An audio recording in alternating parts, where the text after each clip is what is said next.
One Zambia, One Nation, and thanks for joining us on ZANIS News. To present, my name is Juliet Mutale. The headlines. Longeward residents in Kaoma Central appeal for safe drinking water. RIA connects Kakoma area in Chavoma to national grid. Shipata Mayor commissions 3.5 million kwacha medical supply hub. The news in detail. Residents of Longeward in Kaoma Central constituency are calling for the provision of safe drinking water following the dry up of hand-drilled boreholes in the area. Now, academicians have welcomed President Hakainde Hichilema's call for seed companies to develop more seed varieties that are drought-tolerant.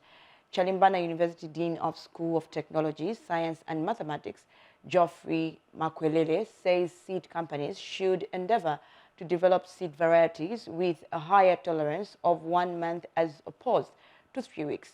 More in this report. The call made by President Hakainde Hichilema during the State of the National Address last week on Thursday for the academia to work closely with the government in the wake of climate change has received favorable response from the academia. The academia, spoken to by ZANIS in an exclusive interview from various higher learning institutions, have welcomed President Hichilema's call, noting that they are ready to offer their knowledge and expertise. Academia, we are a national resource. We are a national resource which is ever ready, to provide our knowledge and expertise, whenever it is needed. So it will be an honor and a privilege for us to be called upon to contribute to development of policies, to development of right extension messages for our farmers. We are more than ready to do that. The academia has also called for strengthening the relationship that exists between government and higher learning institutions. Academia is a very important aspect of climate change adaptation because even the same technical people are doing the agriculture or the extension officers are a product of the academia. So there is need to strengthen that relationship and that collaboration. Let not the academia ends in class. The olive branch extended to the academia has been gladly accepted as higher learning institutions are ready to help in coming up with measures to mitigate the effects of climate change. As the University of Zambia, we are very much available, we are very much ready to be able to provide the information that is available. We have a lot of information that we have, which is able to help us mitigate the effects of climate change. President Hichilema has demonstrated that the fight against climate change requires concerted efforts if the citizens are to be insulated from climate shocks such as drought. For ZANIS, I'm Lakson Makoza. Now, Chavoma District Commissioner Geoffrey Kasonda has expressed gratitude to government through the Rural Electrification Authority, RIA, to connect Kakoma area to the national power grid. Josephine Banda gives us more in this report. In line with government's vision of leaving no one behind, government officials and residents in Chavoma district are delighted with the move by the Rural Electrification Authority, RIA, to connect Kakoma Primary School, Kakoma Rural Health Facility and Kakoma Training Center to the national power grid. We just want to thank the New Dawn government through RIA, Kakoma Primary School and the Kakoma Rural Center as well as the Kakoma Market. They are not connected to power. So basically, with the coming of RIA, it is a progressive idea and that is being supported very well. And the people of Kakoma has actually welcomed the move that by the New Dawn government to ensure that they get connected, and they have really appreciated, and we have also actually, as district administration, we have also really appreciated the gesture by consideration that Chavoma through Kakoma area are being connected with the RIA. RIA Community Development Officer Charles Zingambi reveals the importance of sensitizing the community prior to the implementation of the project under the 2024 work plan and budget for RIA. Our visit to Chavoma district, specifically Kakoma area, is to sensitize the community on the proposed project implementation, which is targeting to connect Kakoma Primary School, Kakoma Rural Center and the Trading Center under the 2024 work plan and budget for Rural Electrification Authority. So the idea was to sensitize the community on the various activities which are likely to happen prior to the actual implementation. Meanwhile, Kakoma Ward Councillor Wesley Kahinga commends government for the development. We are happy for the gesture from the RIA department, where they have come up with this project of giving us the electrification for this area. As I can allude to today, the people for this area, they are so much excitement and they are so much happy to receive this development. Josephine Banda reporting for ZANIS, Chavuma District in Northwestern Province. Now, government has launched the first ever Kafue Sustainable Fishing Program, which is envisaged to address the method of fishing in Kasempa District and the country at large.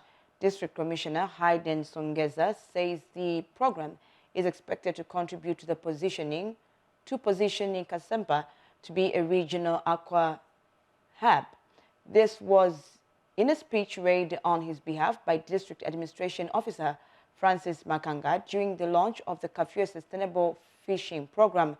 He says the program will not only reduce the economic hardship faced by fishers and traders during the fish ban, but this will also upgrade the management of the fishery in the respective fishing communities. And Kafue Sustainable Fisheries Program member Mike Fuller said the main aim of the program is to optimize the sustainable methods of fishing.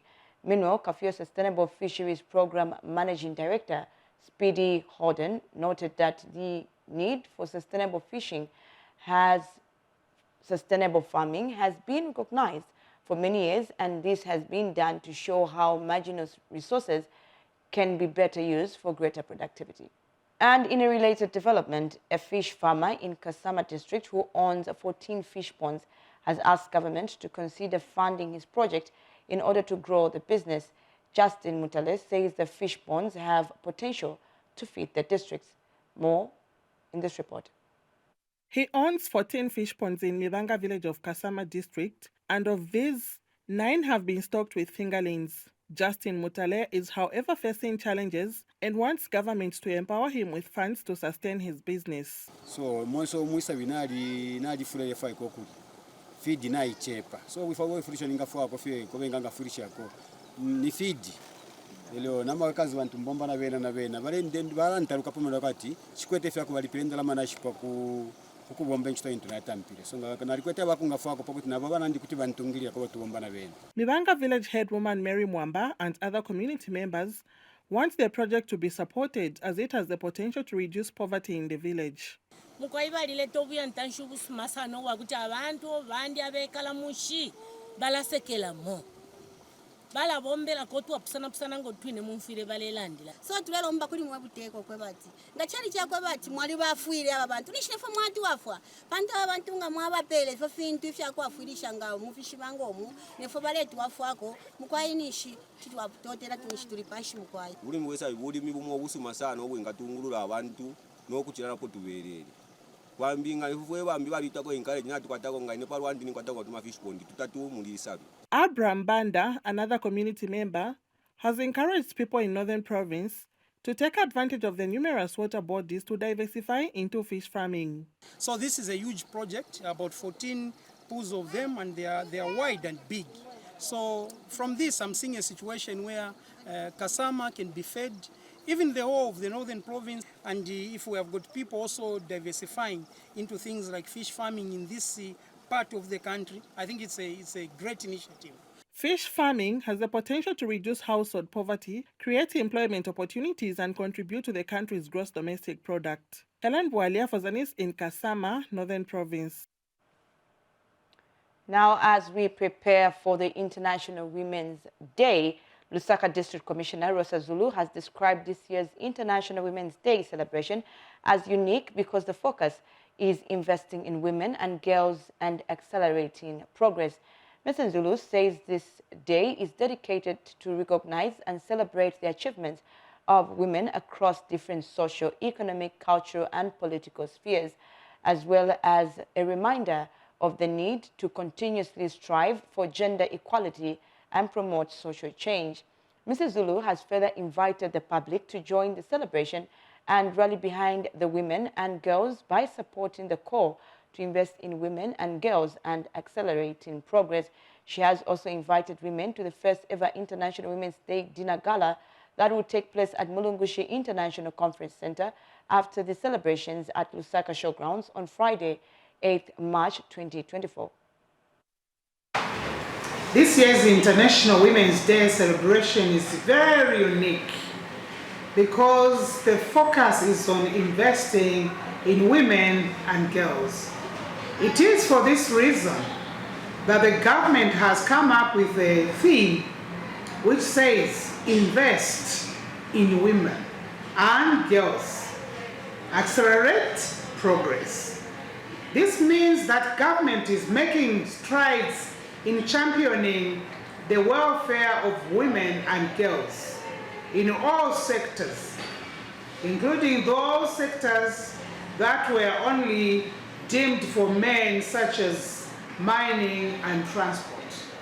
May I add that this year, as Zambian women, we have also decided to celebrate our day by having the first ever Women's Day Gala Dinner at Mulungushi International Conference Center, where we'll be mingling as women from all walks of life.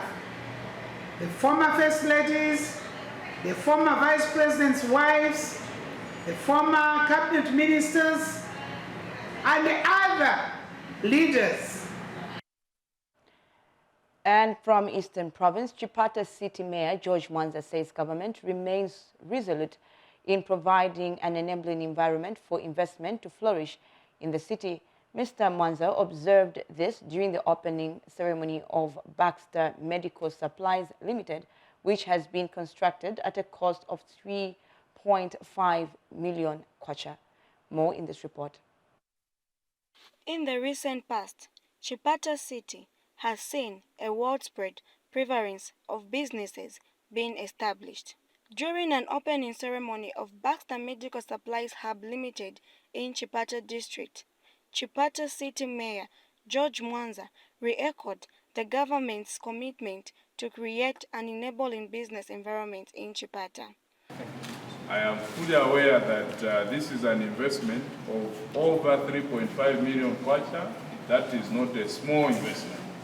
It's a big investment, and we know that it will continue to grow based on the demand.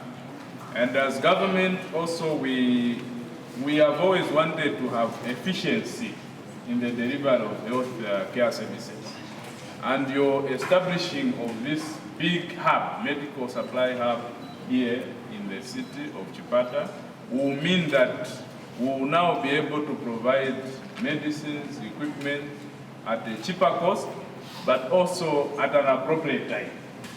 And Chipata District Health Office was represented. In a district like Chipata, we are very excited that we have such a facility which is going to reduce the transport costs. But beyond that, from time to time, we have emergencies, and we are hoping that the availability of the supplies will basically enable us to manage our patients even better. Meanwhile, Baxter Supplies Limited pledged to promote access to quality health care services. The population of the city of Chipata is rising rapidly. The demand for healthcare service, including access to pharmaceutical services, is proportionately increasing. Baxter Medical Supplies is therefore part of the key equation that will contribute towards the health of Zambians through provisions of access to pharmaceutical services. This will also contribute towards the desire of the Zambian government to have a healthy, prosperous, middle-income people by 2030. Rachel Zimba, ZANIS, Chipata District. Now, the Choma Charcoal Association, CCA, has embarked on a tree planting program targeting a minimum of 500 trees at all schools in Joma district. Speaking during the planting activities at Kaili Primary School in Joma, CCA chairperson Elphys Ndele says the initiative is a response to the high levels of deforestation that have been experienced in the district. Wakumelo Stali has more in this report. Deforestation is one of the main drivers of climate change that has brought continued dry spells being witnessed in many areas across the country. Choma has not been spared from the negative effects of these dry spells, with many farmers losing crops in the 2023-2024 farming season. This has prompted the Choma Chaco Association, working hand in hand with other stakeholders, to embark on a tree planting program in schools. We felt it's the future, the kids who should know the value of the trees.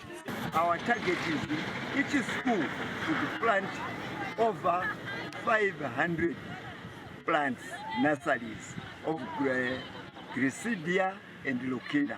The young children of today are the future leaders of tomorrow. So when we encourage these young ones to plant a lot of trees, they'll grow up with that mentality of planting trees. They'll grow up knowing the importance of trees. Schools administrators pledge to ensure the program is a success. We are so grateful for this idea. We shall try our best so that we come up with some kind of a forest within our area. So as a school, we are going to teach the learners the importance of planting trees, so that as they grow, they should not cut down the trees, but they should see the importance of the trees. Meanwhile, Choma District Forest Department is utilizing this initiative to sensitize young people against deforestation. Every school that we usually go, we teach them on how to prevent trees.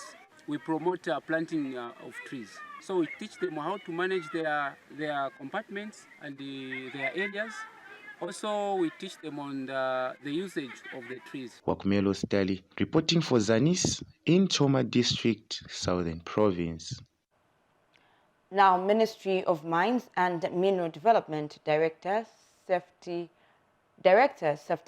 Fred Banda says the chances of any recoveries of the trapped Zambian miners and 2 Chinese nationals at Macro Link copper mine in Dola are very slim, as many options have been used to retrieve them. Mr. Banda says the accident happened at the shaft bottom, where there was an increase of water and mud, hence trapping the miners that were working underground. Mr. Banda said this in an interview with ZANIS. Among the 8 miners that were trapped, 6 were Zambians and 2 were Chinese nationals, and that only 1 miner was retrieved. Recently, 8 Zambian miners and 2 Chinese nationals were trapped underground at the Macro Link mine in Dola on the Copperbelt province, and the search has continued. Now, the Ministry of Community Development and Social Services, through the Department of Child Development, has embarked on a nationwide sensitization program on issues of child development and safeguarding. We have more in this report. The Ministry of Community Development and Social Services, through the Department of Child Development, has launched a community mobilization activity aimed at strengthening multi-sectorial coordination in child development and protection in Chipata District of Eastern Province. This follows the recently enacted Children's Code Act of 2022. Eastern Province Deputy Permanent Secretary Beauty Undipiri graced the launch of the activity. And many times we see our children being stepped on. We see our children being abused. In Eastern Province particularly, and I'll talk about Eastern Province, the abuse of children, sexual abuse of children needs to be stopped as a matter of urgency. Our children are going through mental challenge because people have taken it amongst themselves that they should abuse a child sexually. We cannot have children who are having pregnancies at the age of 9 and it's okay in that society. We can't have children who are sodomized and parents are quiet. Meanwhile, the Department of Child Development emphasized its commitment to protecting the rights of children.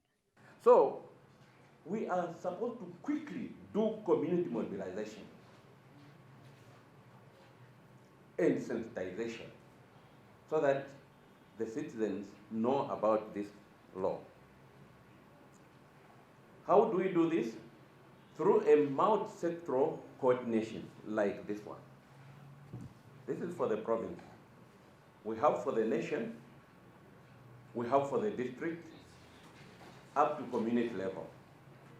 When all these are working effectively, we'll be able to reach out to all. Some people say we have sensitized people on the media, the radio, televisions, and print. This comprehensive piece of legislation enacted by the Zambian parliament places the best interests of children at its heart and promises a society where every child is safe, protected, and thriving. For ZANIS, I'm Olivia Nkata in Chipata district. That last item concludes ZANIS News. Now, as we end the news, a reminder of the top stories. Longe Ward residents in Kaoma Central appeal for safe drinking water. RIA connects Kakoma area in Chavuma to the national grid. Chipata Mayor commissions 3.5 million kwacha medical supply hub. Well, thank you so much for staying with us. Remember, we are one Zambia, one nation. On behalf of the entire ZANIS production team, my name is Juliet Mtele saying bye-bye and pleasant viewing.